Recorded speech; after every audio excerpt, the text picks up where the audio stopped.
महिलावां ਨੂੰ ਮਿਲਣਗੇ 1000 ਰੁਪਏ। ਨਿਊਜ਼ 18 ਦੇ ਨਾਲ ਐਕਸਕਲੂਸਿਵ ਇੰਟਰਵਿਊ 'ਚ ਮੁੱਖ ਮੰਤਰੀ ਮਾਨ ਨੇ ਕੀਤਾ ਵੱਡਾ ਐਲਾਨ, ਕਿਹਾ ਹਰ ਵਾਅਦਾ ਕਰਾਂਗੇ ਪੂਰਾ। H1B ਵੀਜ਼ਾ ਤੇ ਵਾਈਟ ਹਾਊਸ ਦੀ ਸਫਾਈ, ਸਿਰਫ ਨਵਾਂ H1B ਵੀਜ਼ਾ ਲੈਣ ਵਾਲਿਆਂ ਤੇ ਲਾਗੂ ਹੋਵੇਗਾ ਫੈਸਲਾ। ਪਹਿਲਾਂ ਤੋਂ ਹੀ H1B ਵੀਜ਼ਾ ਹੋਲਡਰਸ ਤੇ ਨਹੀਂ ਪਵੇਗਾ ਕੋਈ ਅਸਰ। H1B ਵੀਜ਼ਾ ਦੀ ਫੀਸ ਵਧਾਉਣ ਤੇ ਭਾਰਤ ਵਿਦੇਸ਼ ਮੰਤਰਾਲੇ ਦਾ ਬਿਆਨ, ਬੋਲੇ US ਦੇ ਨਾਲ ਸੰਬੰਧਾਂ ਨੂੰ ਧਿਆਨ 'ਚ ਰੱਖ ਕੇ ਕਰਾਂਗੇ ਕੋਈ ਫੈਸਲਾ। ਉਮੀਦ ਹੈ USA ਕਰੇਗਾ ਸਮੱਸਿਆ ਦਾ ਹੱਲ। ਕੱਲ ਅਮਰੀਕਾ ਜਾਣਗੇ ਕੇਂਦਰ ਮੰਤਰੀ ਪੀਯੂਸ਼ ਗੋਇਲ, ਟ੍ਰੇਡ ਡੀਲ ਤੇ ਹੋਵੇਗੀ ਗੱਲਬਾਤ। ਟੈਰਿਫ ਵਿਵਾਦ ਤੇ ਵੀ ਚਰਚਾ ਸੰਭਵ। ਪਰਾਲੀ ਸਾੜਨ ਨੂੰ ਲੈ ਕੇ ਸੀਜ਼ਨ ਦੀ ਸ਼ੁਰੂਆਤ 'ਚ ਹੀ ਵੱਡਾ ਐਕਸ਼ਨ, 12 ਕਿਸਾਨਾਂ ਤੇ 45,000 ਰੁਪਏ ਦਾ ਜੁਰਮਾਨਾ। ਅੰਮ੍ਰਿਤਸਰ 'ਚ ਕਿਸਾਨਾਂ ਤੇ 40,000 ਤੇ ਪਟਿਆਲਾ 'ਚ 5,000 ਰੁਪਏ ਲੱਗਿਆ ਫਾਈਨ। ਹੁਣ ਤੱਕ 15,000 ਦੀ ਵਸੂਲੀ। ਮਾਧੋਪੁਰ ਹੈਡਵਰਕਸ ਦੇ ਗੇਟ ਟੁੱਟਣ ਦੇ ਮਾਮਲੇ ਦੀ ਜਾਂਚ ਤੇਜ਼, 5 ਮੈਂਬਰੀ ਕਮੇਟੀ ਦਾ ਗਠਨ। ਬੀਤੇ ਦਿਨ 3 ਅਧਿਕਾਰੀਆਂ ਨੂੰ ਵੀ ਕੀਤਾ ਗਿਆ ਸੀ ਸਸਪੈਂਡ। ਪਾਕਿਸਤਾਨ 'ਚ ਸੰਗਤ ਲਈ ਖੋਲਿਆ ਗਿਆ ਗੁਰਦੁਆਰਾ ਸ਼੍ਰੀ ਕਰਤਾਰਪੁਰ ਸਾਹਿਬ। ਲਹਿੰਦੇ ਪੰਜਾਬ 'ਚ ਹੜ੍ਹਾਂ ਕਰਕੇ ਗੁਰੂ ਘਰ ਨੂੰ ਸੰਗਤ ਲਈ ਕੀਤਾ ਗਿਆ ਸੀ ਬੰਦ। ਫਿਲਹਾਲ ਕਰਤਾਰਪੁਰ ਲਾਂਘਾ ਰਹੇਗਾ ਬੰਦ। ਵੇਰਕਾ ਤੋਂ ਬਾਅਦ ਅਮੁਲ ਨੇ ਵੀ ਘਟਾਈਆਂ ਕੀਮਤਾਂ, ਕਰੀਬ 700 ਪ੍ਰੋਡਕਟਸ ਦੀਆਂ ਕੀਮਤਾਂ 'ਚ ਕਮੀ। ਕੱਲ ਤੋਂ ਲਾਗੂ ਹੋਣਗੇ ਨਵੇਂ ਰੇਟਸ। ਏਸ਼ੀਆ ਕੱਪ 'ਚ ਅੱਜ ਦੁਬਾਰਾ ਆਪੋ ਸਾਹਮਣੇ ਟੀਮ ਇੰਡੀਆ ਤੇ ਪਾਕਿਸਤਾਨ। ਰਾਤ 8 ਵਜੇ ਦੁਬਈ 'ਚ ਖੇਡਿਆ ਜਾਵੇਗਾ ਮੈਚ। ਪਿਛਲੇ ਮੈਚ ਭਾਰਤ ਨੇ ਦਰਜ ਕੀਤੀ ਸੀ ਸ਼ਾਨਦਾਰ ਜਿੱਤ। न्यूज हेडलाइंस के प्रायोजक सबसे आगे, सबसे अलग Kartar combine.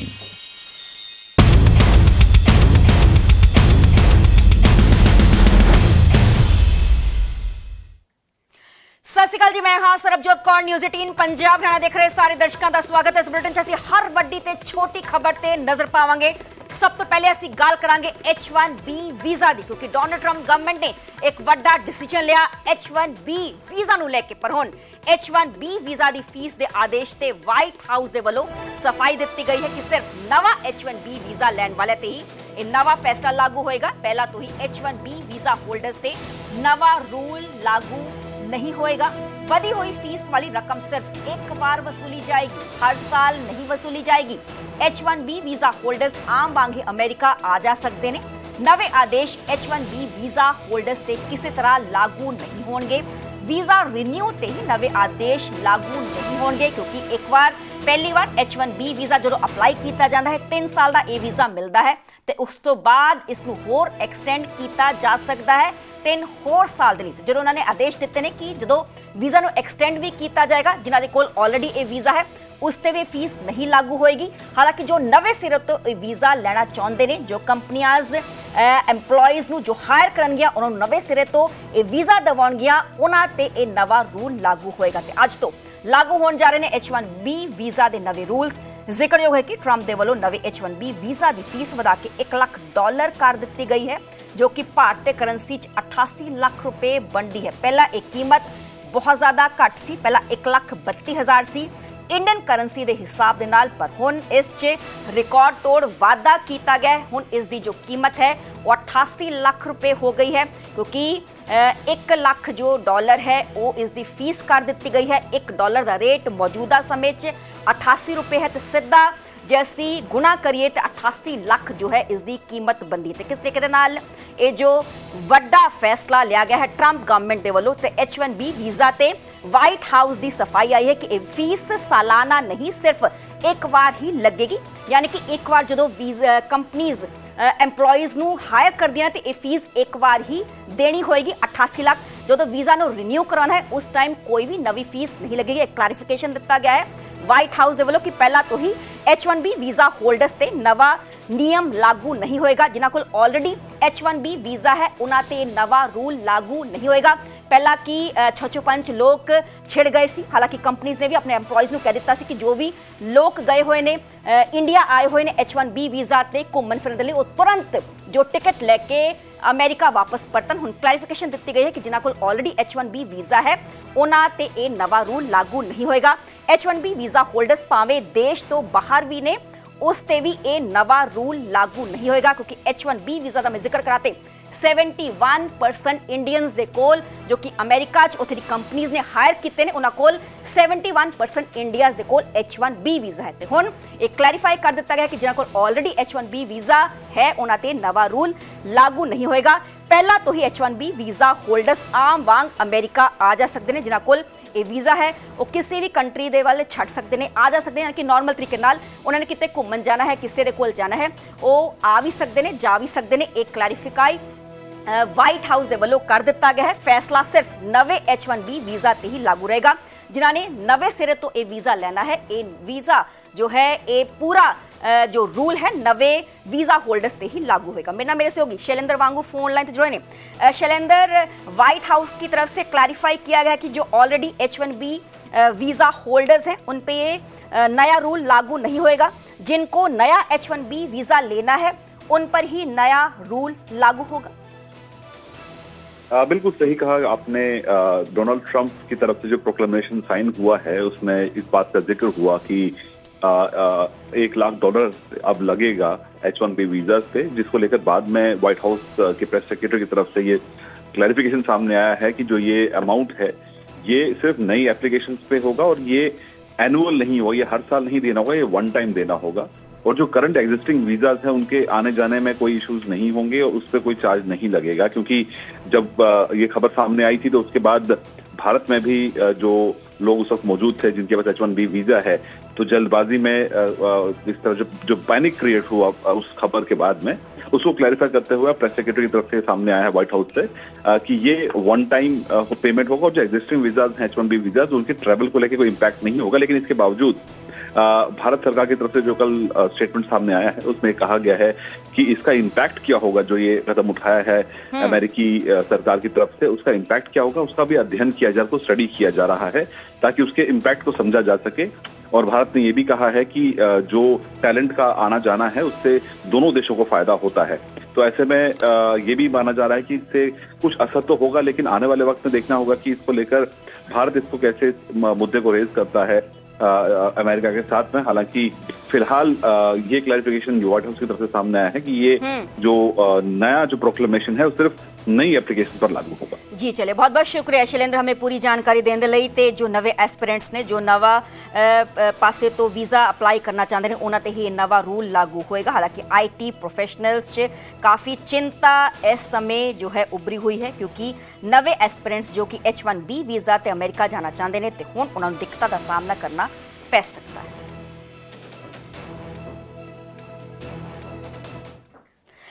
H1B visa fees ਵਧਾਉਣ ਤੇ ਭਾਰਤ ਵਿਦੇਸ਼ ਮੰਤਰਾਲੇ ਨੇ ਵੀ ਬਿਆਨ ਦਿੱਤਾ ਹੈ। ਮਿਨਿਸਟਰ ਆਫ ਐਕਸਟਰਨਲ ਅਫੇਅਰਸ ਨੇ ਕਿਹਾ ਹੈ ਕਿ ਉਮੀਦ ਹੈ US ਅਧਿਕਾਰੀ ਸਮੱਸਿਆ ਦਾ ਹੱਲ ਕਰਨਗੇ। ਅਮਰੀਕੀ ਸਰਕਾਰ ਦੇ ਫੈਸਲੇ ਤੇ ਵਿਚਾਰ ਅਸੀਂ ਕਰ ਰਹੇ ਹਾਂ। ਵਿਦੇਸ਼ ਮੰਤਰਾਲੇ ਨੇ ਇਸ ਬਾਬਤ ਕਿਹਾ ਕਿ US ਦੇ ਨਾਲ ਸੰਬੰਧਾਂ ਨੂੰ ਧਿਆਨ 'ਚ ਰੱਖ ਕੇ ਅਸੀਂ ਕੋਈ ਅਗਲਾ ਫੈਸਲਾ ਕਰਾਂਗੇ। H1B ਵੀਜ਼ਾ ਮਹਿੰਗਾ ਹੋਣ ਤੇ ਕਈ ਪਰਿਵਾਰਾਂ ਤੇ ਇਸ ਦਾ ਸਿੱਧਾ ਅਸਰ ਪਏਗਾ। ਦੋਹਾਂ ਦੇਸ਼ਾਂ ਦੇ ਯੁਵਾ ਟੈਲੈਂਟ ਨੂੰ ਲਾਭ ਮਿਲੇਗਾ। ਇਸ ਗੱਲ ਦਾ ਵੀ ਜ਼ਿਕਰ ਮਿਨਿਸਟਰ ਆਫ ਐਕਸਟਰਨਲ ਅਫੇਅਰਸ ਦੇ ਵੱਲੋਂ ਕੀਤਾ ਗਿਆ।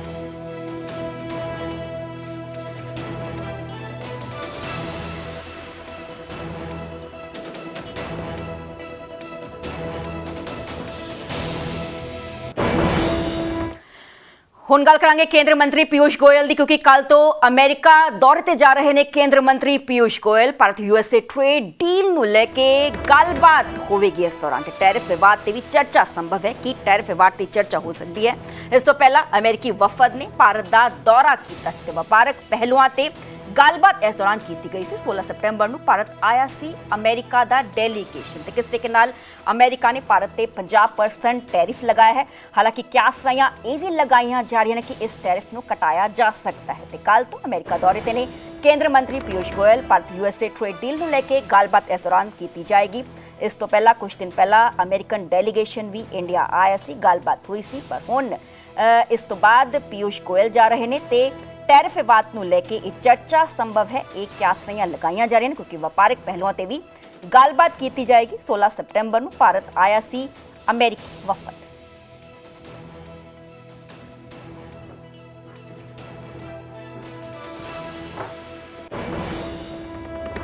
H1B ਵੀਜ਼ਾ ਨੂੰ ਲੈ ਕੇ ਸਿਆਸਤ ਗਰਮਾਂਦੀ ਹੋਈ ਵਿਖਾਈ ਦੇ ਰਹੀ ਹੈ ਕਿਉਂਕਿ ਮੋਦੀ ਸਰਕਾਰ ਤੇ ਹਮਲਾਵਰ ਹੈ ਕਾਂਗਰਸ ਪਾਰਟੀ। ਪੀਐਮ ਹੁਣ ਤੱਕ H1B ਵੀਜ਼ਾ ਤੇ ਚੁੱਪ ਕਿਉਂ ਹੈ? ਕਾਂਗਰਸ ਨੇ ਤਿੱਖਾ ਸ਼ਬਦੀ ਹਮਲਾ ਕੀਤਾ ਹੈ ਪੀਐਮ ਨਰਿੰਦਰ ਮੋਦੀ ਤੇ ਅਮਰੀਕਾ ਨੂੰ ਸਖਤ ਸੰਦੇਸ਼ ਦੇਣ ਦੀ ਜ਼ਰੂਰਤ ਹੈ।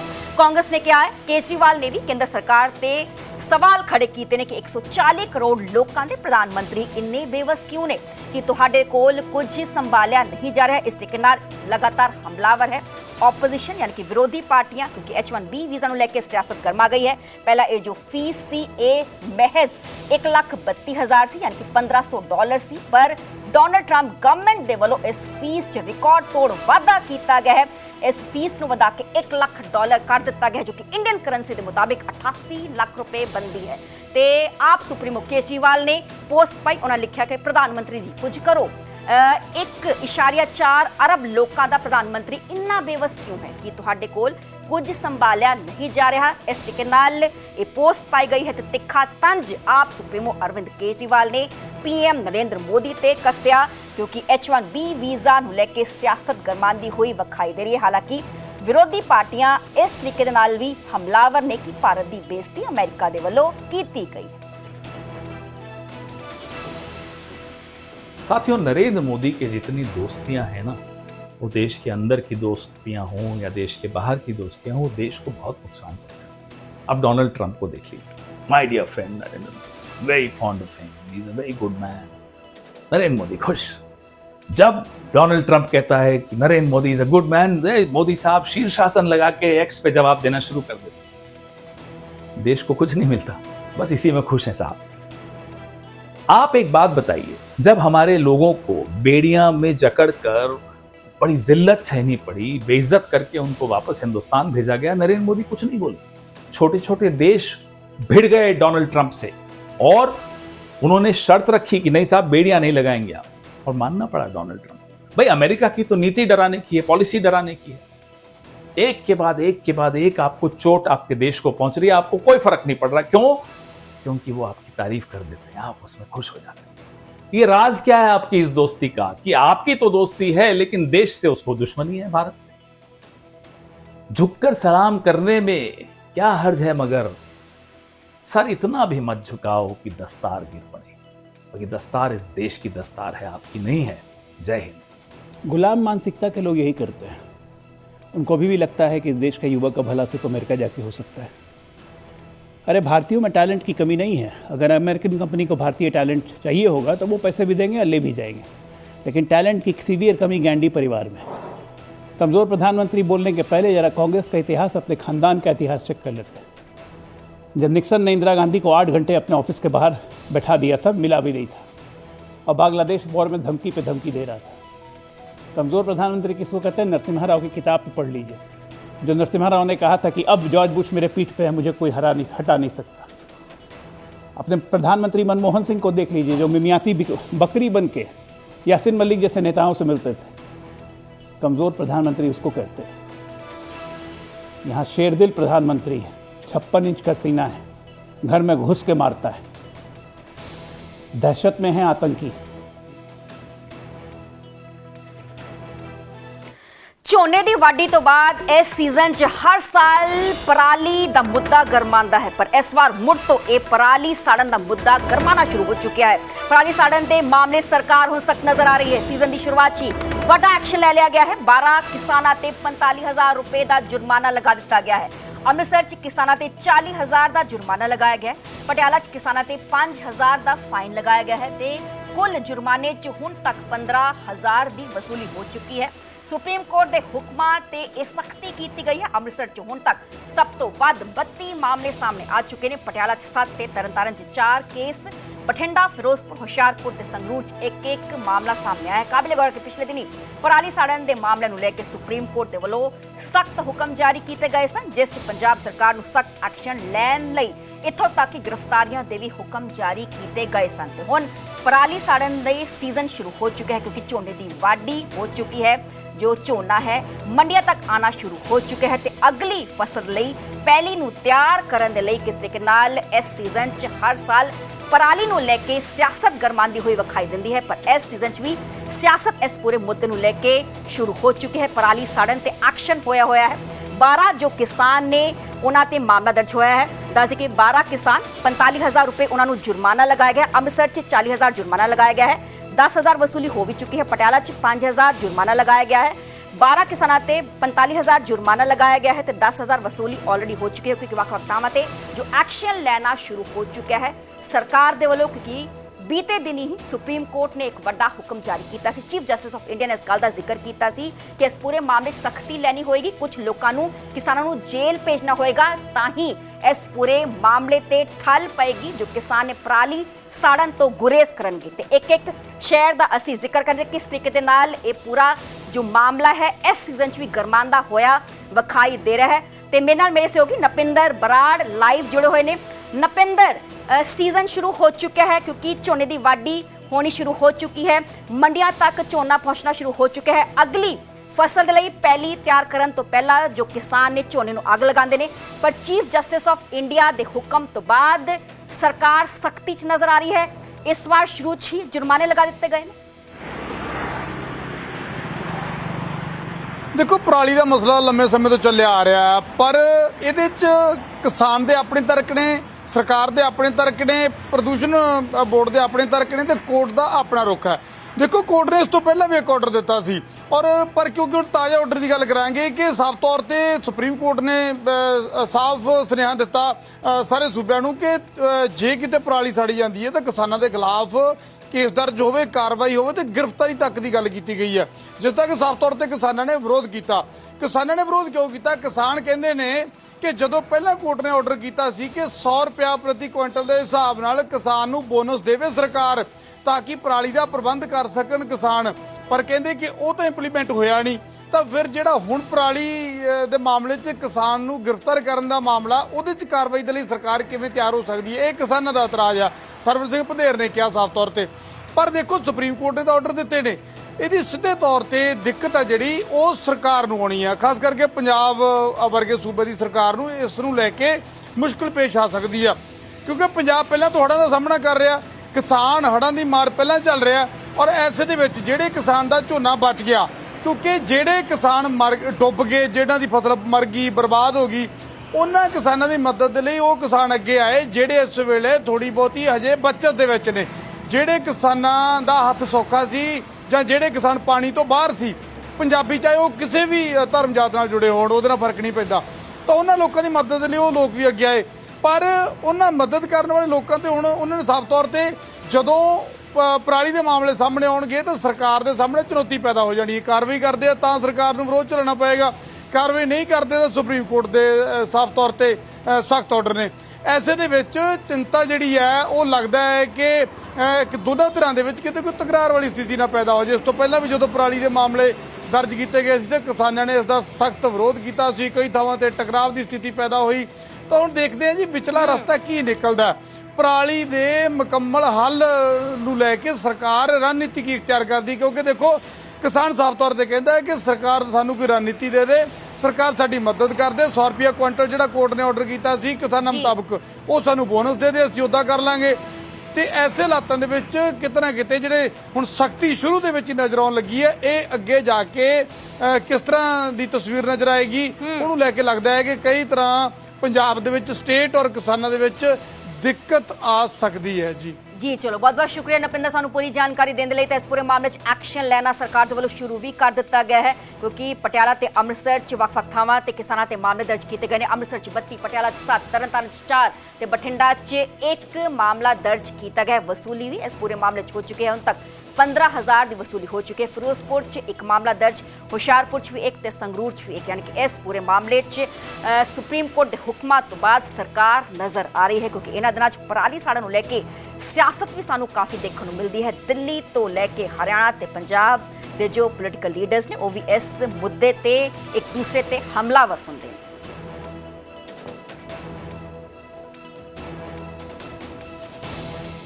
ਹੁਣ ਗੱਲ ਕਰਾਂਗੇ ਮਾਧੋਪੁਰ ਹੈਡਵਰਕਸ ਦੀ ਕਿਉਂਕਿ ਮਾਧੋਪੁਰ ਹੈਡਵਰਕਸ ਦੇ ਗੇਟ ਟੁੱਟਣ ਦੇ ਮਾਮਲੇ 'ਚ 5 ਮੈਂਬਰੀ ਕਮੇਟੀ ਦਾ ਗਠਨ ਕਰ ਦਿੱਤਾ ਗਿਆ ਹੈ। ਕਮੇਟੀ ਨੂੰ ਜਲਦ ਤੋਂ ਜਲਦ ਜਾਂਚ ਰਿਪੋਰਟ ਸੌਂਪਣ ਦੇ ਲਈ ਹੁਕਮ ਵੀ ਦਿੱਤੇ ਗਏ ਨੇ। ਮਾਧੋਪੁਰ ਹੈਡਵਰਕਸ ਦੇ ਸਮੁੱਚੇ ਢਾਂਚੇ ਦੀ ਜਾਂਚ ਇਸ ਕਮੇਟੀ ਦੇ ਵੱਲੋਂ ਕੀਤੀ ਜਾਏਗੀ। ਬੀਤੇ ਦਿਨ 3 ਅਧਿਕਾਰੀਆਂ ਨੂੰ ਸਸਪੈਂਡ ਵੀ ਕੀਤਾ ਗਿਆ ਸੀ। ਐਕਸੀਅਨ ਸਣੇ 3 ਅਧਿਕਾਰੀ ਸਸਪੈਂਡ ਕੀਤੇ ਗਏ ਸੀ। ਐਕਸੀਅਨ ਨਿਤਨ ਸੂਦ ਨੂੰ ਸਸਪੈਂਡ ਕੀਤਾ ਗਿਆ ਸੀ। ਇਸ ਨਾਲ ਹੀ ਜੇਈ ਸਚਿਨ ਠਾਕੁਰ ਤੇ ਅਰੁਣ ਕੁਮਾਰ ਨੂੰ ਵੀ ਸਸਪੈਂਡ ਕੀਤਾ ਗਿਆ ਸੀ ਤੇ ਏਕੇ ਬਜਾਜ ਹਾਈਡਰੋ ਮਕੈਨੀਕਲ ਮਾਹਿਰ, ਪ੍ਰਦੀਪ ਕੁਮਾਰ ਗੁਪਤਾ ਜਿਓ ਟੈਕਨੀਕਲ ਮਾਹਿਰ, ਸੰਜੀਵ ਸੂਰੀ ਹਾਈਡਰੋਲੋਜੀ ਮਾਹਿਰ ਤੇ ਐਨਕੇ ਜੈਨ ਸਿਵਲ ਤੇ ਸਟਰਕਚਰਲ ਮਾਹਿਰ, ਵਿਆਸਦੇਵ ਮਕੈਨੀਕਲ ਮਾਹਿਰ ਨੂੰ ਕਮੇਟੀ 'ਚ ਸ਼ਾਮਲ ਕੀਤਾ ਗਿਆ ਹੈ। ਇਸ ਕਮੇਟੀ ਨੂੰ ਇਹ ਹੁਕਮ ਦਿੱਤੇ ਗਏ ਨੇ ਕਿ ਜਲਦ ਤੋਂ ਜਲਦ ਇਸ ਪੂਰੇ ਮਾਮਲੇ ਦੀ ਜਾਂਚ ਕਰਨ ਤੋਂ ਬਾਅਦ ਰਿਪੋਰਟ ਸੌਂਪੀ ਜਾਏ, ਕਿਉਂਕਿ ਮਾਧੋਪੁਰ ਹੈਡਵਰਕਸ ਦੇ ਗੇਟ ਟੁੱਟੇ ਸੀ। ਗੇਟ ਟੁੱਟਣ ਤੋਂ ਬਾਅਦ ਇੱਕ ਕਰਮਚਾਰੀ ਦੀ ਇੱਥੇ ਮੌਤ ਵੀ ਹੋ ਗਈ ਸੀ।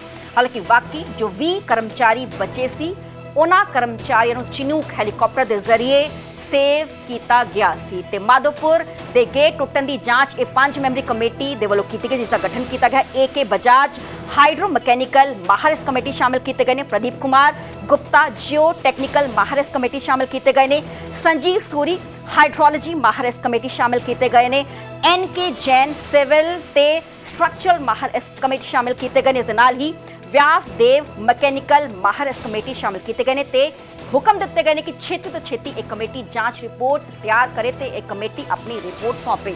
ਤੇ ਇਹ 5 ਨਾਵਾਂ ਦਾ ਜ਼ਿਕਰ ਹੈ ਜੇ ਕਿ ਇਹ ਜੋ ਪੂਰੇ ਨਾਮ ਨੇ ਇਹ ਕਮੇਟੀ 'ਚ ਸ਼ਾਮਲ ਕੀਤੇ ਗਏ ਨੇ, ਕਿਉਂਕਿ ਕਿਸ ਤਰੀਕੇ ਨਾਲ ਅਸੀਂ ਦੇਖਿਆ ਸੀ ਕਿ ਮਾਧੋਪੁਰ ਹੈਡਵਰਕਸ ਦੇ ਗੇਟ ਜਦੋਂ ਟੁੱਟ ਗਏ ਸੀ, ਗੇਟ ਟੁੱਟਣ ਤੋਂ ਬਾਅਦ ਇੱਕ ਕਰਮਚਾਰੀ ਦੀ ਮੌਤ ਹੋ ਗਈ ਸੀ ਤੇ 20 ਕਰਮਚਾਰੀ ਜੋ ਉੱਥੇ ਫਸੇ ਸੀ ਉਸ ਨੂੰ ਸੈਨਾ ਦੇ ਚਿਨੂਕ ਹੈਲੀਕਾਪਟਰ ਨੇ ਰੈਸਕਿਊ ਉੱਥੇ ਕੀਤਾ ਸੀ ਤੇ ਬੀਤੇ ਦਿਨ 3 ਅਧਿਕਾਰੀਆਂ ਨੂੰ ਸਸਪੈਂਡ ਵੀ ਕੀਤਾ ਗਿਆ ਸੀ। ਐਕਸੀਅਨ ਸਣੇ 3 ਅਧਿਕਾਰੀ ਸਸਪੈਂਡ ਕੀਤੇ ਗਏ ਸੀ। ਹੁਣ ਗੱਲ ਕਰਾਂਗੇ ਸੀਐਮ ਭਗਵੰਤ ਮਾਨ ਦੀ, ਜਿਨ੍ਹਾਂ ਨੇ ਮਹਿਲਾਵਾਂ ਦੇ ਲਈ ਵੱਡਾ ਐਲਾਨ ਕੀਤਾ। ਦਰਅਸਲ ਨਿਊਜ਼ 18 ਦੇ ਨਾਲ ਖਾਸ ਗੱਲਬਾਤ ਦੇ ਦੌਰਾਨ ਹੀ ਸੀਐਮ ਭਗਵੰਤ ਮਾਨ ਨੇ ਮਹਿਲਾਵਾਂ ਨੂੰ ਲੈ ਕੇ ਇਹ ਵੱਡਾ ਬਿਆਨ ਦਿੱਤਾ। ਮਹਿਲਾਵਾਂ ਨਾਲ ਕੀਤਾ ਵਾਅਦਾ ਜਲਦੀ ਅਸੀਂ ਪੂਰਾ ਕਰਾਂਗੇ। ਸੀਐਮ ਨੇ ਇਸ ਗੱਲ ਦਾ ਜ਼ਿਕਰ ਕੀਤਾ 2026 ਦੇ ਬਜਟ ਤੋਂ ਪਹਿਲਾਂ ਵਾਅਦਾ ਪੂਰਾ ਕੀਤਾ ਜਾਏਗਾ ਤੇ ਮਹਿਲਾਵਾਂ ਨੂੰ ਹਰ ਮਹੀਨੇ 1000 ਰੁਪਏ ਮਿਲਣਗੇ। ਅਗਲੇ ਸਾਲ ਮਾਰਚ 'ਚ ਬਜਟ ਪੇਸ਼ ਹੋਏਗਾ ਤੇ ਨਿਊਜ਼ 18 ਦੇ ਨਾਲ ਐਕਸਕਲੂਸਿਵ ਗੱਲਬਾਤ ਦੌਰਾਨ ਸੀਐਮ ਭਗਵੰਤ ਮਾਨ ਨੇ ਵੱਡਾ ਐਲਾਨ ਕੀਤਾ।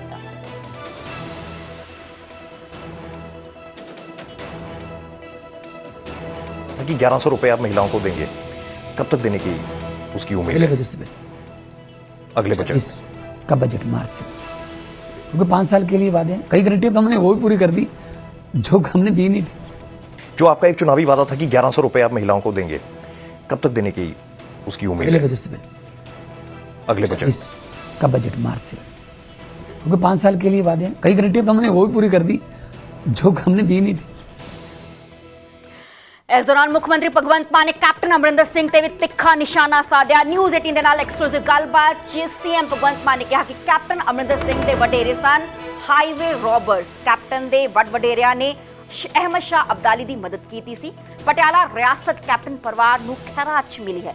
अब्दाली ने पटियाला रियासत दित्ती। इस गल का जिक्र सीएम भगवंत मान ने किया। कैप्टन साहब का हाईवे रॉबर थे जो उनके परदादा थे। ये शेर शाह सूरी मारन NH1 जो है वहां पे अहमद शाह अब्दाली जब लूट के जाता था दिल्ली को, तो जो सिंगों के जत्थे थे वो पीछे जो फौज रह जाती थी, थोड़ा कमजोर घोड़े थक जाते थे, उनको लूट लेते, लूट के जनता में बांट देते थे। 3-4 बार हुआ। अब्दाली ने कहा यार मेरे काफिले को कौन लूट लेता है, तो इनके दादाजी ने बताया था कि ये लूट लेते हैं। उसने सबको मार दिया और उसके बदले पटियाला का राज मिला, उसके बदले मिला पटियाला रियासत। अभी भी अहमद शाह अब्दाली का झंडा लगा हुआ है मोती महल में। ये बैकग्राउंड चाहिए आपको?